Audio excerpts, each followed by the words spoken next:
تمہیں کچھ آرام کی ضرورت ہے آصف۔ سمرین، وہ دھندلی آنکھوں سے اس کی طرف دیکھا لیکن کچھ بھی واضح نہیں تھا۔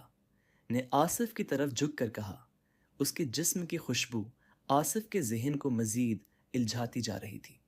آصف نے خود کو سنبھالنے کی ہر ممکن کوشش کی، مگر سمرین کی آنکھوں میں ایک خاص قسم کی چمک تھی جس نے اس کے اندر کا توازن مکمل طور پر بگاڑ دیا تھا۔ وہ خود کو اس کی طرف کھینچا ہوا محسوس کرتا رہا، جیسے کوئی نظر نہیں آ رہا تھا سوائے سمرین کے۔ آصف، تم تھک گئے ہو، کچھ دیر آرام کر لو۔ سمرین نے آصف کو بستر پر بٹھا دیا۔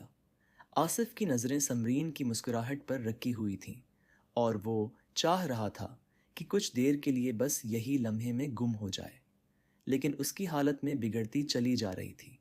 وہ سمرین کی باتوں کا جواب نہ دے سکا کیونکہ اس کا دماغ سست ہو چکا تھا اور اس کی آنکھوں میں دھندلاہٹ مزید بڑھ گئی تھی۔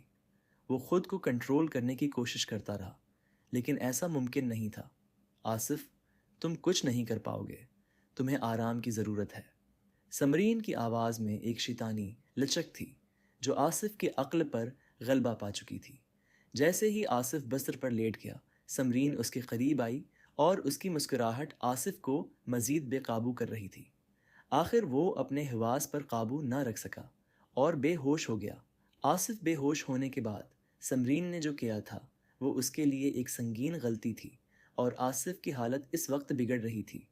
سمرین نے اپنی خواہشات کے پیچھے اندھا ہو کر اس لڑکے کی جوانی اور عزت کو تباہ کرنے کی کوشش کی تھی۔ آصف بے ہوش ہو چکا تھا اور وہ شیطانی عورت اس کی عزت سے کھیل رہی تھی، اس کی جوانی برباد کر رہی تھی۔ آصف درد سے کسمسا رہا تھا۔ کافی دیر سمرین اپنی پیاس بجھاتی رہی اور آخر کا اس نے وہ سب پا لیا جس کے لیے اس نے آصف کو بے ہوش کیا تھا۔